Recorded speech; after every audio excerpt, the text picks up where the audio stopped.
Go.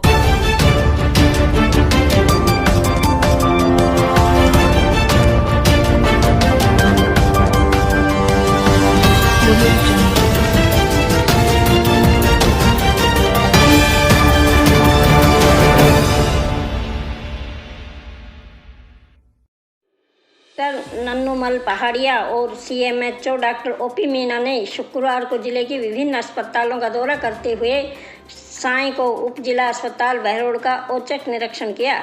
इस दौरान कोविड-19 ward का भी निरीक्षण किया और अस्पताल प्रभारी डॉक्टर सुरेश यादव से हालातों का जायजा लेकर उचित दिशा निर्देश दिए। जिला कलेक्टर बहरोड उप जिला अस्पताल के निरीक्षण के दौरान संतुष्ट भी नजर आए। कहा कि हम संतुष्ट हैं कि विधायक और सीएचसी प्रभारी ने यहाँ बहुत अच्छी व्यवस्थाएं कर रखी हैं। बहरोड में ही जिला लेवल की मेडिकल सुविधाएं मिल रही हैं। अभी कुछ और भी सुधार की आवश्यकता है जिन्हें किया जा रहा है। बताया कि राज्य सरकार की व्यवस्थाओं को जिला स्तर और उप जिला स्तर पर दुरुस्त किया जा रहा है। पहले हमें मालूम नहीं था कितने मरीज आ जाएंगे। उप जिला अस्पताल में ऑक्सीजन लाइन बिछाने के बाद गंभीर मरीज ही जिला अस्पताल में पहुंच पाएंगे। बहरोड में 20 मरीज ऑक्सीजन पर हैं और कुछ मरीज वेंटिलेटर भी हैं। नज़दीकी अस्पताल में मरीज का इलाज होने से मरीज मानसिक संतुलन ठीक रहता है, जिसको देखते हुए बहरोड में अच्छी सुविधाएं दी गई है। कहा है कि कोरोना को रोकने के लिए राज्य सरकार भरसक प्रयास कर रही है, लेकिन अकेली सरकार सफल नहीं हो सकती। ये लड़ाई अब अस्पतालों में लड़ने की बजाय हमें घर घर में लड़नी पड़ेगी। अगर हम रेड अलर्ट जन अनुशासन के नियमों की पालना करेंगे तो निश्चित ही कोरोना संक्रमण की चैन तोड़ सकेंगे। सावधानी बरतने की आवश्यकता है, क्योंकि अभी ऐसी कोई दवाई नहीं मिली है जिससे दवाई से कोरोना का वायरस मर जाएगा। इस दौरान कलेक्टर ने कहा कि राज्य सरकार ने शादियों में 11 आदमियों को परमिशन देने के निर्देश दे रखे हैं। अगर आप कोर्ट में रजिस्ट्रेशन करवा ले तो अच्छा है। आज ईद का त्यौहार है और कल हमने जिला लेवल इनके सदर काजी मौलवी से अपील की थी ईदगाह पर नमाज नहीं पढ़नी चाहिए, तो इन्होंने हमारी बात मान ली और नहीं पढ़ी। आखा तीज पर भी बहुत सी शादियां होती हैं, तो आज हमने DCMHO SDO CBO की लंबी वीसी ली और बाल विवाह को रोकने और शादी में भीड़ भाड़ अधिक नहीं होने के निर्देश दिए। साथ मीडिया का भी आभार जताया कि आप लोग राज्य सरकार द्वारा या जिला स्तर या उपखंड स्तर पर जब भी कोई अपील की जाती है तो प्रमुखता दिखाते हैं। संकट के समय सरकार और जिला प्रशासन का सहयोग करने को लेकर मीडिया का आभार जताया। निरीक्षण किया है, क्या कुछ पाया है और क्या आवश्यक दिशा निर्देश दिए गए? देखिए, राज्य सरकार का इस कोरोना संक्रमण के दौरान ये निर्णय किया है कि एक्चुअली हमारी CSC को फुल स्ट्रेंथ पर उपयोग में लिया है। अभी हम लोग देख रहे हैं कि हमने जिला स्तर पर और उप जिला स्तर पर हमारे सरकार की व्यवस्थाओं को बहुत दुरुस्त किया है, पर चूँकि पहले से इतना आकलन नहीं था कि पेशेंट्स कितने आएंगे, अब हमें जैसे जैसे लगा हमने एक प्लानिंग तय की कि उप जिला अस्पताल CSC पर हमारे ऑक्सीजन लाइन की पाइपलाइन की फिटिंग होनी चाहिए और CSC पर ज़्यादा मरीज़ अगर रुक जाएगा तो हमको ज़्यादा फायदा ये जिला स्तर पर केवल गंभीर प्रकृति का मरीज जाएगा। अभी ये हो रहा है कि एक्चुअली सामान्य श्रेणी का मरीज़ भी जिला स्तर पर जा रहा है और गंभीर स्तर का मरीज़ भी जिला स्तर पर जा रहा है। तो सामान्य स्तर के व्यक्ति द्वारा एक बार बेड को ऑक्यूपाई करने के बाद में गंभीर स्तर के मरीज को कई बार बेड हमारा ऑक्यूपाई नहीं हो पाता है, मिल नहीं पाता है, तो उससे बड़ी समस्या है। अभी मैं और हमारे CMHO साहब अभी हमने थाना गाजी, इसके साथ साथ टहला, राजगढ़ और हमने मालाखेड़ा, उसके बाद में रामगढ़, नौगामा, मुबारकपुर, रघुनाथगढ़ की CSCs को देखा। आज हमने देखा, जैसे ही मुझे समय मिला, मैं और CMHO साहब प्रतापपुर, बड़ौद और अभी बहरोड हुए आगे जाएंगे। यह मुझे बहुत खुशी हुई कि हमारी बहरोड की जो जिला अस्पताल है उसमें हमारे यहाँ 20 मरीज अभी ऑक्सीजन पर ही हैं। ऑक्सीजन सेविका को उनको वो इस तरह से उनको जो सारी सुविधाएँ दी जा रही हैं, ICU की दी जा रही है। कुछ हमारे मरीज वेंटिलेटर पर भी हैं। ये यहाँ के हमारे जो इंचार्ज हैं उन्होंने और यहाँ के एमएलए साहब ने बड़ा एक अच्छा प्रयास किया। इन्होंने यहाँ बाईपैप, एनआरएम, वेंटिलेटर की व्यवस्था करके बहरोड में ही जिला लेवल की जो सुविधाएं हैं वो उपलब्ध करवा दी गई हैं। तो उससे यहाँ के मरीजों का यहाँ आसानी से उपचार हो पाएगा। और जब आदमी घर के नज़दीक उपचार करवाता है तो वो डरता कम है, उसको एक सपोर्ट उसके परिजनों का रहता है, उसकी एक नज़दीकी का उसको सपोर्ट रहता है कि मैं अपने घर पर ही हूँ। जैसे ही मरीज़ दूर जाता है तो उसको चिंता खलने लगती है कि मैं बहुत दूर आ गया हूँ, मैं बहुत ज़्यादा एक्चुअली बीमार हूँ। तो उसका मानसिक जो संतुलन है वो गड़बड़ाने लगता है। नज़दीक में उसका मानसिक संतुलन ठीक रहता है, उसकी हिम्मत ठीक रहती है, उसका हौसला रहता है और उसमें वापस से ठीक होने का एक जज्बा रहता है। तो यहाँ जो बहरोड में सुविधाएं की हैं बहुत अच्छी हैं। इनमें कुछ और सुधार की अभी और गुंजाइश है। कुछ एक रूम में अभी यहाँ के जो इंचार्ज साहब हैं वो और ऑक्सीजन पाइपलाइन बिछाने का काम, डालने का काम कर रहे हैं। तो बहुत ही बढ़िया काम है। अभी हम लोग देख रहे हैं कि एक्चुअली शहर में लोगों की समझ में आ गया है कि कोरोना एक बीमारी है और इससे हमें सावधान रहना है, घरों में नहीं निकलना है।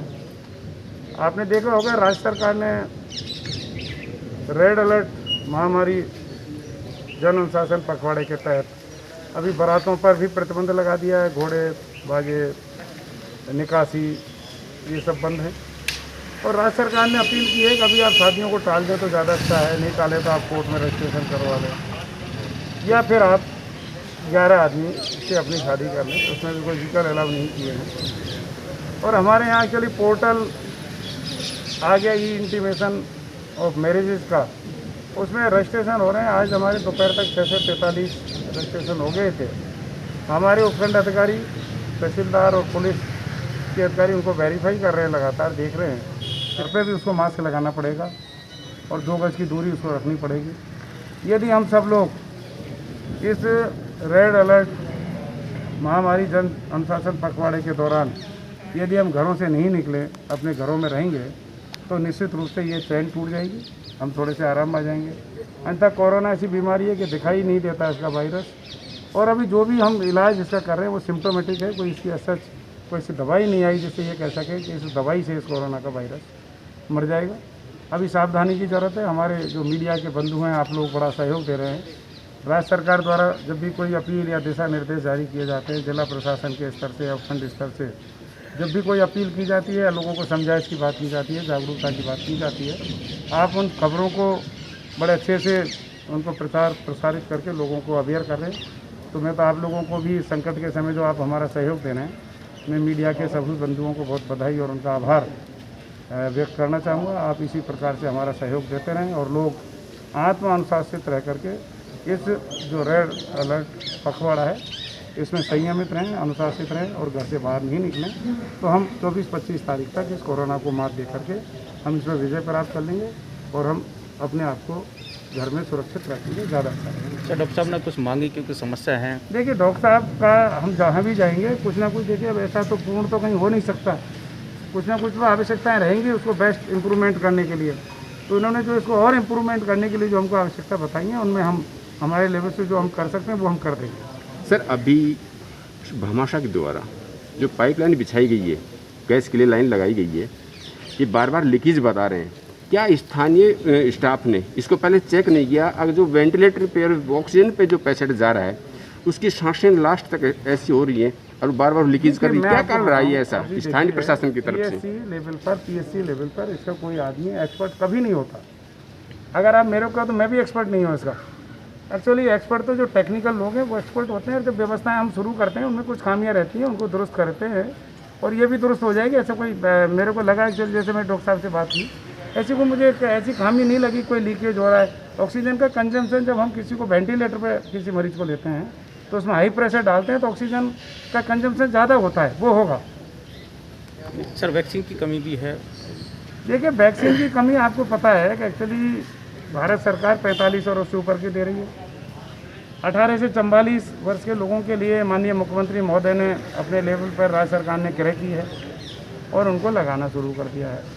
अब चूँकि वैक्सीनेशन की मांग पूरे देश का पूरे वर्ल्ड में हो गई है, उत्पादन उसका एक सीमित है, जिस मात्रा में हमको मिल रही है उस मात्रा में हम लगातार उसका उपयोग कर रहे हैं। और जान के बड़ी आपको खुशी होगी कि अलवर इस मामले में जितनी वैक्सीन मिलती हैं उनको 2 या 3 दिन में कंजम्पशन कर लेता है और आती हैं, और लगातार हमारे प्लानिंग में कोई भी कमी नहीं है। इसमें धीरे धीरे सबको कर देंगे। सर, अभी सरकार की तरफ से एनजीओ को जो वैक्सीन दी जा रही है, अभी जो बहरोड में सेवा भारती के द्वारा वैक्सीन लगवाई गई थी स्कूल के अंदर, उसमें शाम के टाइम स्थानीय प्रशासन पहुंचता है और उनको सबको धमका के वहाँ से भगा देता है कि आपकी दुकान बंद करिए। तो क्या सरकार वैक्सीन दे रही है 2 नंबर में आ रही है इनको, या फिर प्रशासन का सहयोग क्यों नहीं कर रहा? कारण क्या है? ऐसा नहीं है, वैक्सीन नंबर 2 में नहीं आ रही, निःशुल्क केवल सरकार दे रही है जी। रहा स्थान का चयन हुआ, वहाँ भीड़ हो गई या एक्चुअली वहाँ प्रॉपर यूज नहीं हो रहा है, तो प्रशासन की जिम्मेदारी बनती है कि उन व्यवस्थाओं को इम्प्रूवमेंट करें। तो व्यवस्थाएं को इम्प्रूव करने के लिए प्रशासन करता रहता है। व्यवस्था को इम्प्रूवमेंट करना जरूरी है सर, लेकिन वहाँ से उनको ये कह के भगा दे कि आपकी दुकान यहाँ से बंद करिए, भाग जाइए, वहाँ से भगा देता है, फिर क्या आगे उसका? नहीं, ऐसा कभी क्या, वो कितने बजे शुरू हुई वहाँ वैक्सीनेशन? वैक्सीनेशन करीब 10:30-11 बजे तो करीब हमारे शुरू आदमी की। क्या 11 बजे चले गए वहाँ? सर नहीं, शाम को करीब 4-4:30 बजे करीब, वैक्सीनेशन ही खत्म हो जाता है हमारे 4 उसके बाद भगा दिया सभी 4 को। घंटे ही चलता है हमारे वैक्सीन 220 के डोज लगी थी सर। तो ये और कितनी आई थी वहाँ?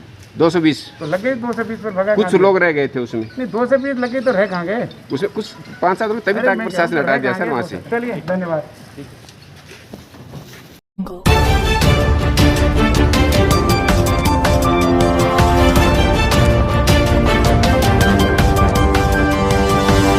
Audio Jungle.